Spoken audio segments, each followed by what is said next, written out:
Are you looking for adventure? Do you want to find peace? Long-distance trails offer you freedom and discovery. They offer a way to connect to yourself and to the world around you at the same time. The most popular trails have become crowded, but there are so many other trails that have plenty of space. The Trails Around the World podcast is here to introduce you to new trails and to new types of trails and to expand your horizons. Join me as we explore, finding out what is possible and how to do it. Welcome to the Trails Around the World podcast. It's been 11 months since my last episode. I'm recording this on the winter solstice in the evening. So I went hiking today. That's a good thing to do on the winter solstice, fight cabin fever. I've gone through some major life changes, or big things are happening in my life. I left my job. I left my career with the U.S. government, and my twins are seniors in high school and applying to colleges. So my available time is going to change a great deal in the near future. Obviously, I haven't been producing episodes for this podcast, but I plan on changing that dramatically and becoming much more active. So I have a number of things to talk about.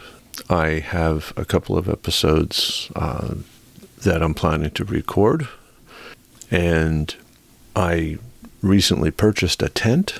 And I also recently had a friend ask for input on purchasing tents in general. And so I thought I might make an episode where I give my thoughts on the topic. So, as one might imagine, over the decades, my use of tents, my feelings about tents, and the tents that are available have changed a great deal. In the early 2000s, I was reading the books that Ray Jardine was writing. Now, Ray Jardine is the father of ultralight hiking and invented a lot of the original gear that was used. And that thinking was then picked up and adopted by the cottage manufacturers like Mountain Laurel Designs, Z-Packs, Tarp Tent, Six Moon Designs, Feathered Friends. There are many others. Gossamer Gear, for instance, was started just stitching the design directly from stitching exactly the packs that Ray Jardine had designed and was selling the plans for, or giving away the plans at first, and then he started selling them. Ray Jardine is a very interesting character. If you look into him, he was an aeronautical engineer who in the 1960s quit his career and started doing rock climbing and invented what are called friends, which is a tool used for rock climbing, and made some money off of that. Sailed around the world, got married to someone who became very instrumental. His wife is Jenny, in what he has gone on to do. And then after they sailed around the world, they started hiking the long-distance trails in the U.S., the big three, and particularly focusing on the Pacific Crest Trail. And so he developed much lighter equipment, and he was making it at home because it wasn't available on the market. So then his ideas were adapted by others, and this is how ultralight hiking has evolved. And so many years ago, when one went hiking, backpacking, one had a pack weighing between 35 and 70 pounds. And now the target is more between 5 and 20 pounds, which is a game changer for many people and means that people can hike to an older age and this kind of thing. Backpack, the long distance hike. So that is an important thing to understand in how tents have evolved. And Ray Jardine moved away from tents altogether and started using tarps. I followed that and have used a tarp a fair amount, and I love tarps. They have advantages that people don't recognize, and they do have a couple of disadvantages, which are the reason that they aren't quite as widely adopted as one might imagine if one appreciates them. The tent manufacturers have worked to mitigate the disadvantages of tents in relation to tarps, and this has led to a resurgence of tents in relation to tarps, which is an interesting pattern.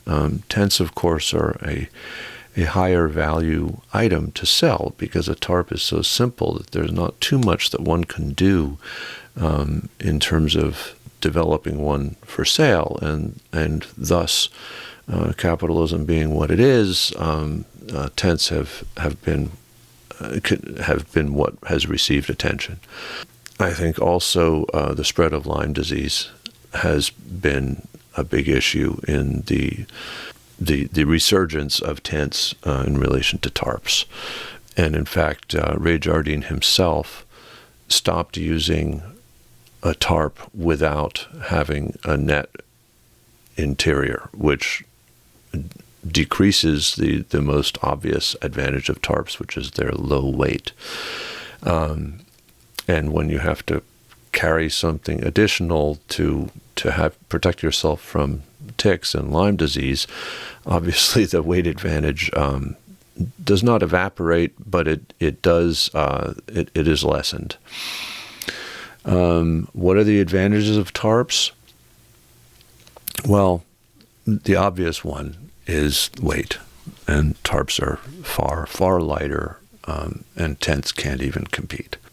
I just spoke a little more about how that has deteriorated a bit as an advantage. Now, another advantage, huge advantage that tarps have that people don't necessarily recognize is ventilation.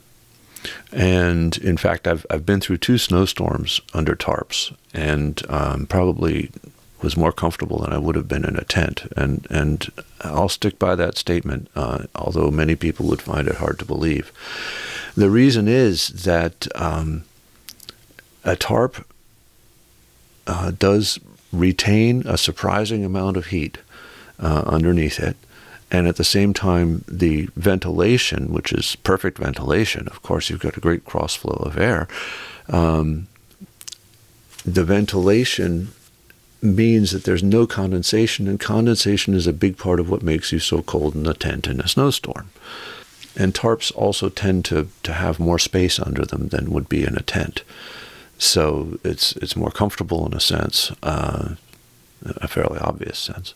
So tarps evolved. In fact, Ray Jardine, I feel, sort of evolved tarps himself and put beaks on the end, which really added to the versatility of the tarps. I will also say, when I was introducing my children to backcountry camping, this was when they were about 6 or 7 years old. I have twins, so there were 2 of them. And I was very careful about taking them out. And the first time I took them out, I took along, and we'll get to this later, but I took along my 5-person tent, which is very light. It's about 4 pounds, 4 or 5 pounds. I'm not sure. It's in there. And I had substituted in a much lighter pole arrangement, so that's the heaviest part of it is the center pole. So I'd lightened it, and it was still, with 6-year-olds, I was carrying almost all of the load, and it was just too much weight to be carrying that huge tent alone, and we couldn't go very far. And so I thought about that, and I did not want to expose any of us to Lyme disease, but I did have my beautiful 2-person tarp, which could easily sleep 3 of us underneath. And so I didn't have a choice weight-wise. I had to go lighter, and the way I did that was by switching to my tarp. Now, this actually turned into a wonderful thing to do, because when you take little kids out in the woods, of course, like most people, they're nervous about all the sounds outside the tent. And so they were particularly nervous about the tarp, as many people are, because there's no protection. And the thing is that, of course, if you stop and think about it, the sense of having some protection from wild animals in a tent is absurd. A wild animal can come right through the side of the tent, and you'll be all wrapped up in the tent and unable to defend yourself. A tarp is much different. A tarp, you can just escape out the other side. Furthermore, you can see what's coming. And this turned out to be marvelous with small children and made them comfortable sleeping in the woods, because when they got nervous when the sun went down and we were under the tarp and we're 3 across in our sleeping bags, and I had gotten net bivvies, which are sold by Bora Gear in Montana, and I really like those, and they weigh 5 ounces, which is something like it's under 100 grams, so extremely light and good solution to the issue of keeping ticks off of you and other insects if you're sleeping on the ground under a tarp. In any case, so we were 3 across in sleeping bags and in net bivvies under the tarp, and the kids were nervous, and I said, well, you don't have to be nervous, because if you hear a sound, just look in that direction and you can see what it is. This applies for adults as well. If you're nervous in a tent because you don't like the sounds outside, you will be very much reassured, unless, of course, it is a threat. You will be very much reassured sleeping under a tarp, because you can look at what it is, and you can also get away. You can run out the other side.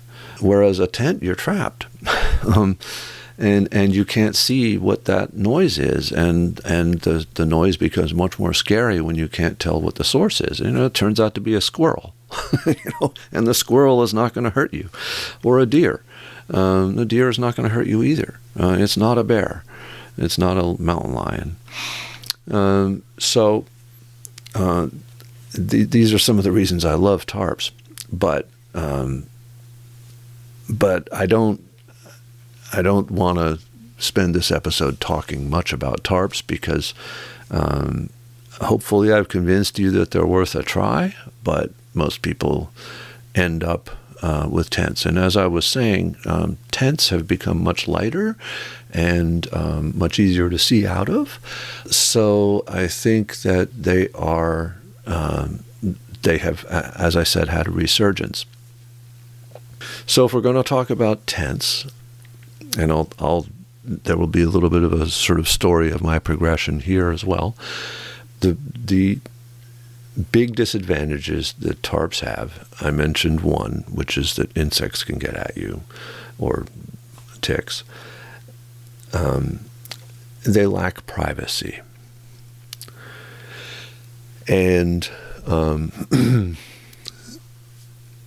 that actually is a major issue. If you're in the backcountry, even in the backcountry, if you're through hiking, you're often sleeping with other people. In fact, in general, you're often sleeping around other people. The way that hiking trails are set up. Now, if you are really truly out in a remote area, then a tarp might make sense. But if you need some privacy, and there are many reasons that are very legitimate, then a tent is going to be a better bet than a tarp, because a tarp has no privacy. People can just look under the tarp. And I mean, it's got a little more protection than that, but not much. That's a big downside. And I think it's that people don't really realize that, but it is the biggest reason for going with a tent. Tents have dropped in weight over the years, but they have really gone up in price. So a good tent, you can get a cheap tent for under $100 at some discount store, okay?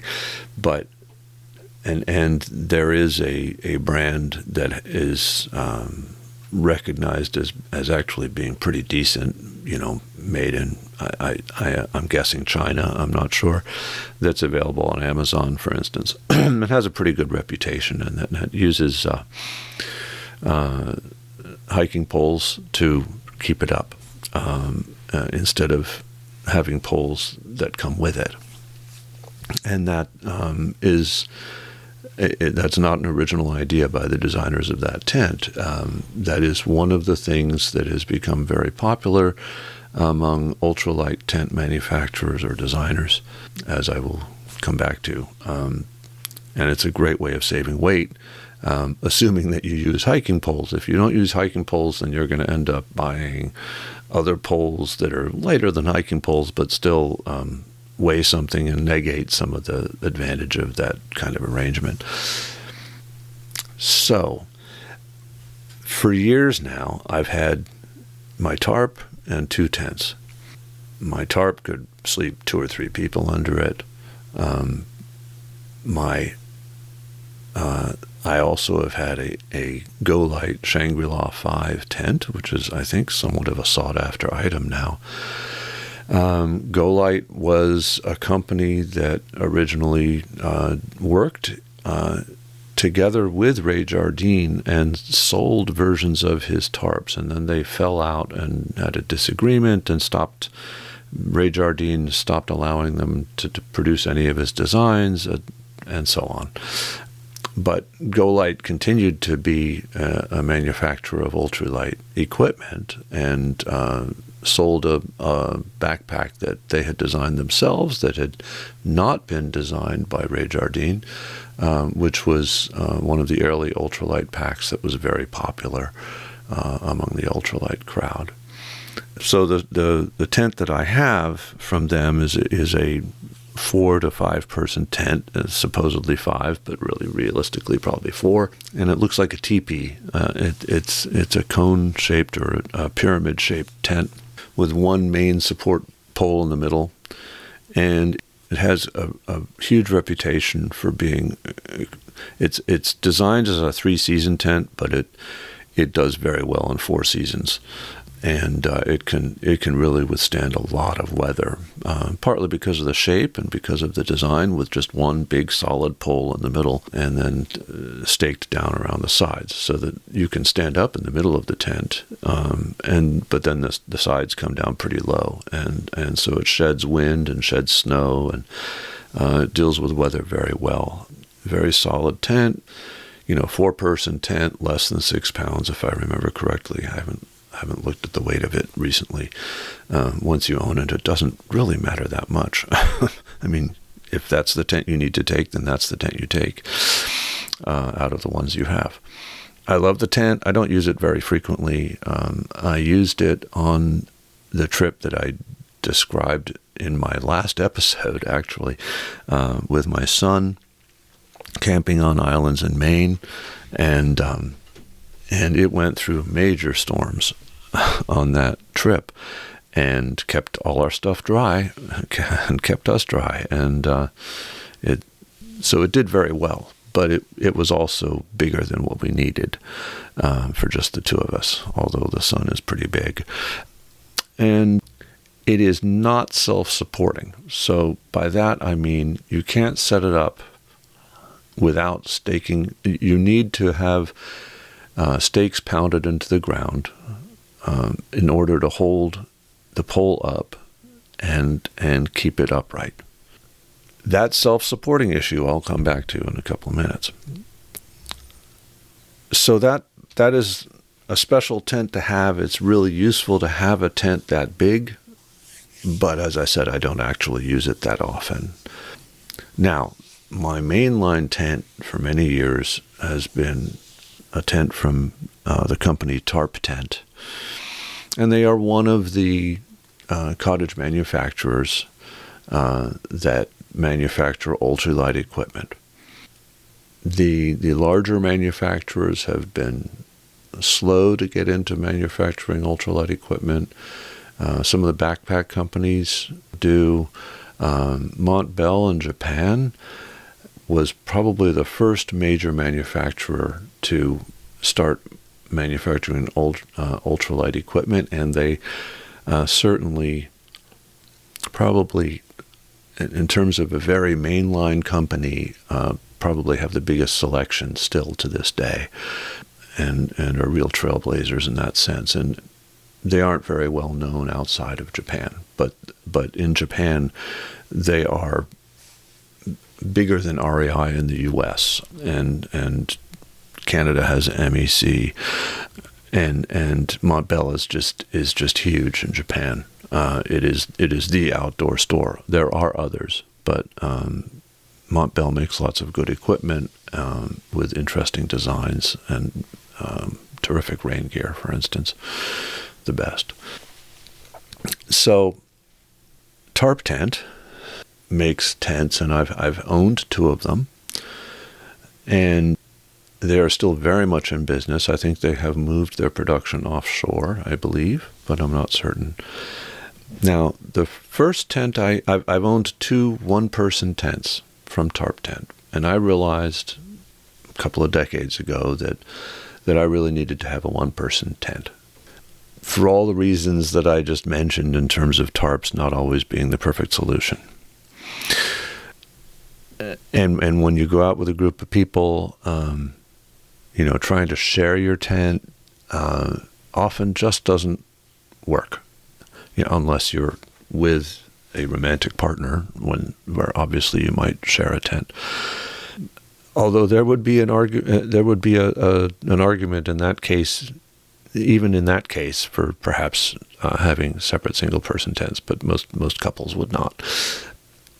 So the first tarp tent I had was a model called the Contrail, which is no longer in production, but has been superseded by an almost identical tent called the Pro Trail. This was a single-wall tent that used one hiking pole at one end, and it was a very good tent. When I decided to replace it, I sold it, and the person who bought it went and hiked the entire Appalachian Trail with it. And he got back in touch with me after he finished the trail and said, I love this tent. It's been fantastic for me. Thanks for giving me a good deal on it and everything. And you'd already had it for a couple of years when you sold it to me. How did you keep it in such perfect condition? And I want to give you all this. The thing that kills tents is when you have some condensation, and then that turns into mildew. When you pack the tent, if you have any moisture in there, you'll end up with mildew, and mildew kills your tent. So you need to find a way of controlling the moisture. If you roll it up in a humid place, then it's going to have moisture in there. That you can't stop that. So you need to do something about that. And you can buy the small silica tablets online that come in food packages for you. And you see them in food, in boxes of food that you buy. Don't bother to try to save those because they've already been used. Get online and order an entire bag of the things because they're cheap. And then you roll 3, 4, half a dozen of them into your tent as you are putting it away every single time, and replace them over time. Just keep throwing new ones in over time. And I have found that keeps my nylon or polyester outdoor equipment in surprisingly good condition. So that's my trick for that. Another trick that I'll just mention now in terms of maintaining your nylon or polyester outdoor equipment is if something has a silicone coating on it, which is the normal way of waterproofing nylon or polyester. You see this on the inside of backpacks, you see this on the underside of tents. Then when you wash it, which especially with a backpack, you will eventually wash it, if it's a quality backpack, because your sweat will have gotten into it and you will have gotten it dirty on the trail. So you will want to wash it. When you wash it, do not wash it in hot water. Wash it in cold or lukewarm, but emphasis on the luke, not the warm, water. If you wash it in hot water, the silicone coating will peel off. And many of you will have seen this. And that's really pretty much the end of that piece of equipment. You'll carry on for a while trying to use it, and then you'll realize that it not only does it leave little pieces of silicone all over everything you have anywhere near it, but it also is no longer waterproof, at which point you give up and sadly retire your beloved piece of equipment. All right, so that's tent maintenance. Tent materials. Let's go on through tarp tents first. So I did not like the condensation on the underside of my contrail. It wasn't bad. Tarp tent designed the tent well, and it has excellent ventilation for what it is. But it definitely is not like a tarp. It has condensation in the morning. And tarp tent came out with a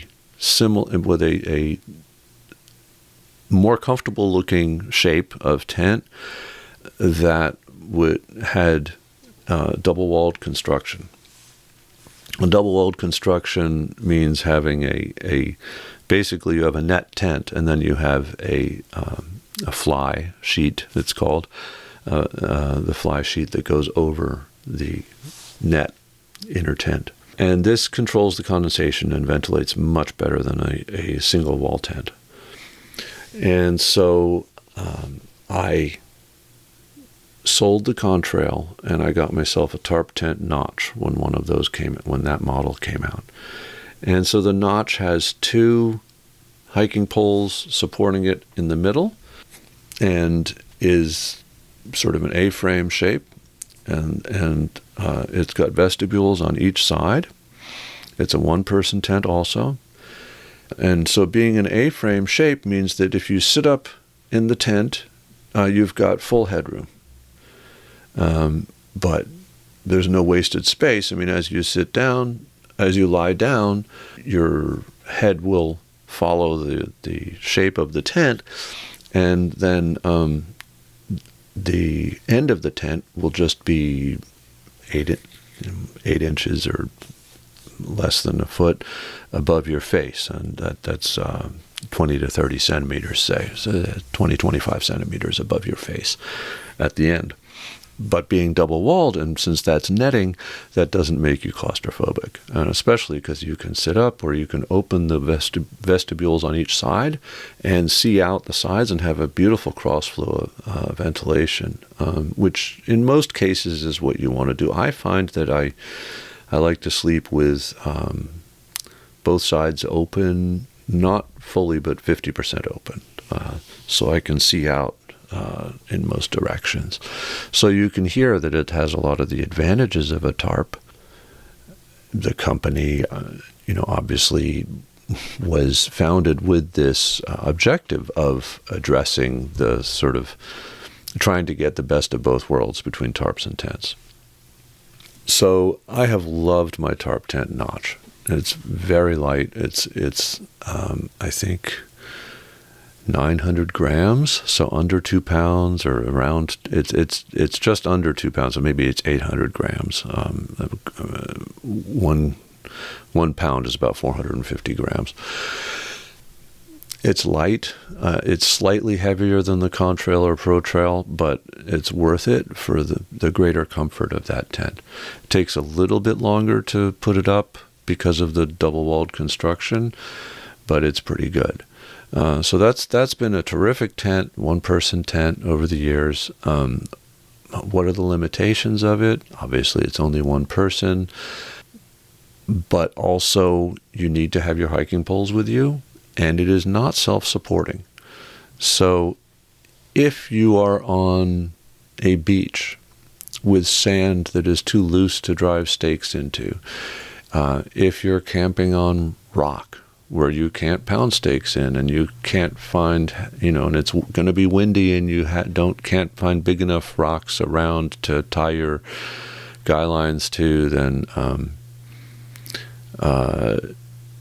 it's not, you want a self-supporting tent in that situation. The other thing is tent platforms. And more and more I'm looking at traveling through areas that have tent platforms, because this is a strategy that is being used more and more by organizations that maintain trails, water trails and hiking trails. Set up a tent platform, and that keeps people from impacting the environment as much. It gets you up off the ground, so you don't have as many creepy crawlies, and it's becoming more and more common. And you need a self-supporting tent if you're going to sleep on a tent platform. The reason that self-supporting tents weigh more, and that is why people don't always use them, is because, of course, they need to have support poles, and they need to have a structure. Tarp tent themselves have a semi-self-supporting tent that is very popular, the rainbow and the double rainbow, which are very similar to the Notch, and actually are much older than the Notch in terms of the design. It was one of the early tarp tent designs, and it's still their best seller. Is still quite light, but it's 25 or 30% heavier than the Notch. And it's even more roomy because, as you might guess from the name, rainbow, it is in the shape of a rainbow, and it's got a little more interior space. I've never been in one, but I've looked at them, and I know people who have them and whatever, and people really, really like them.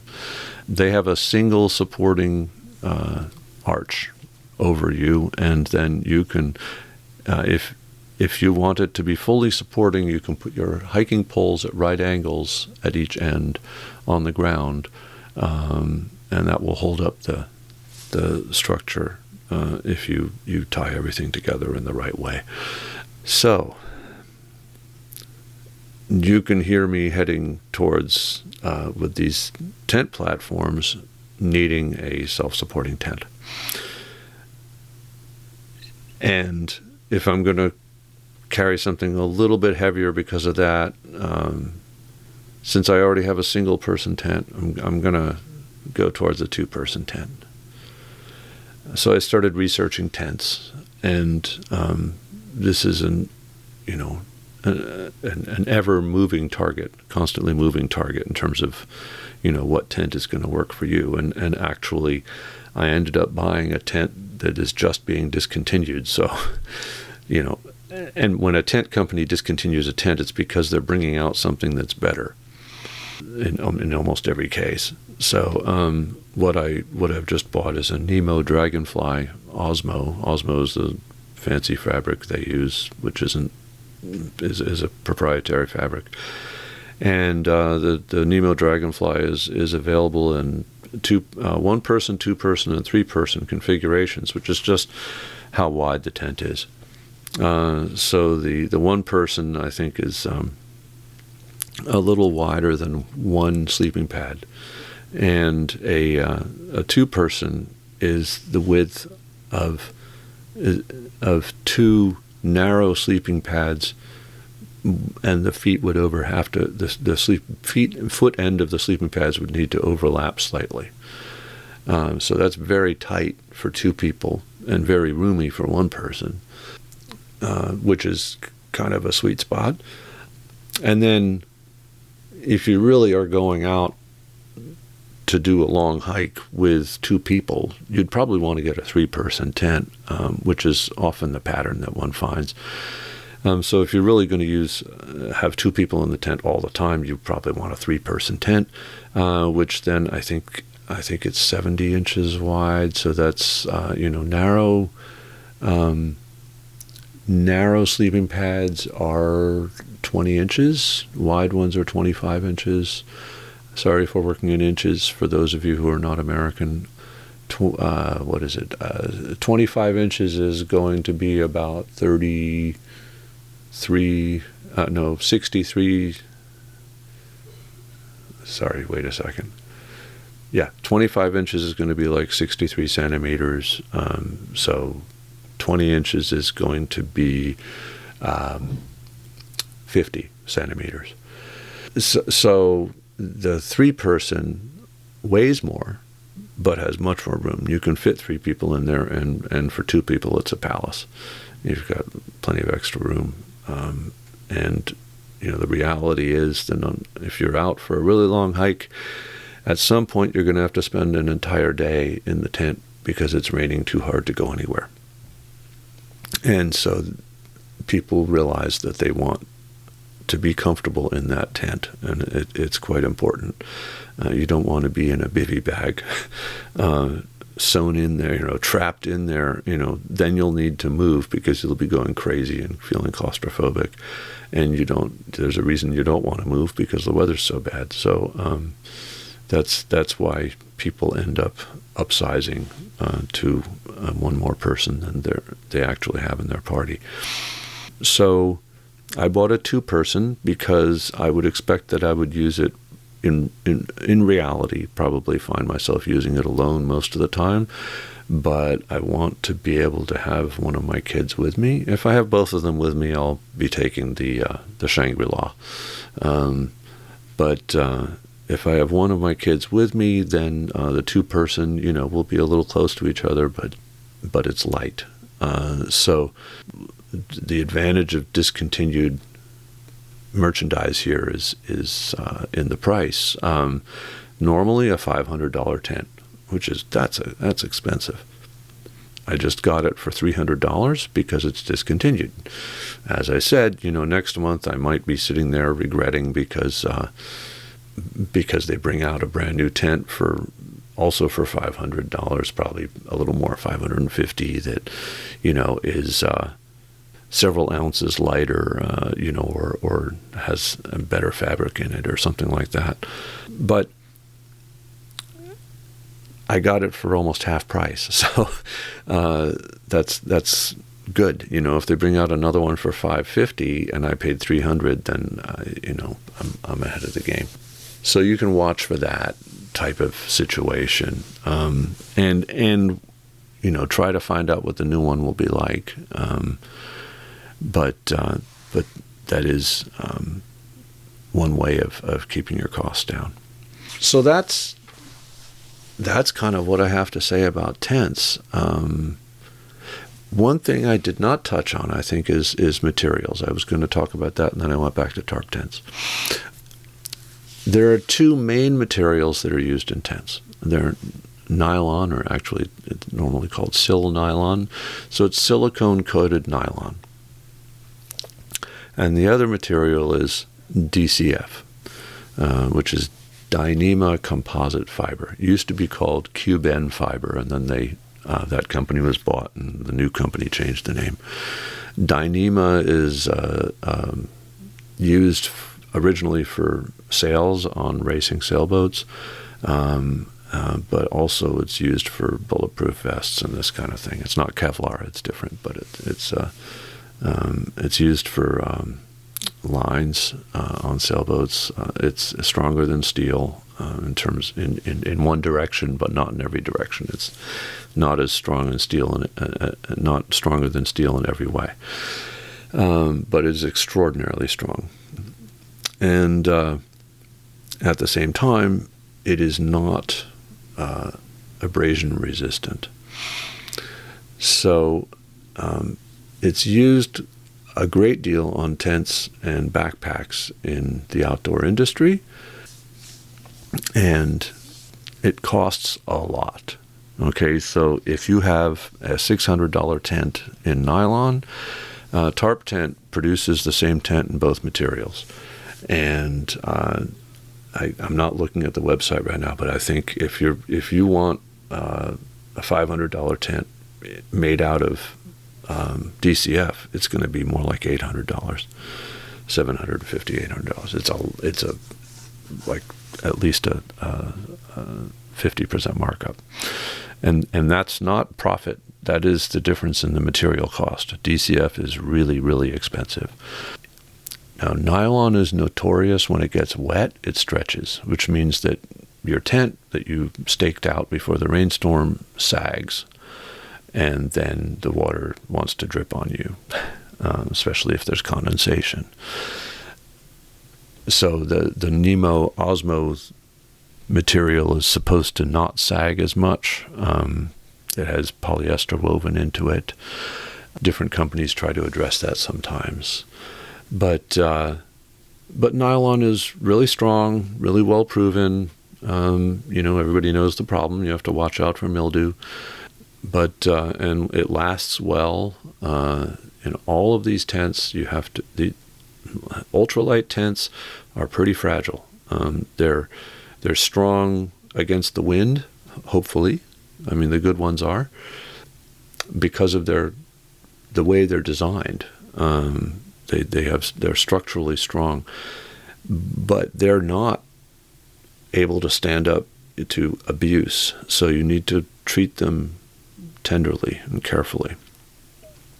As I mentioned,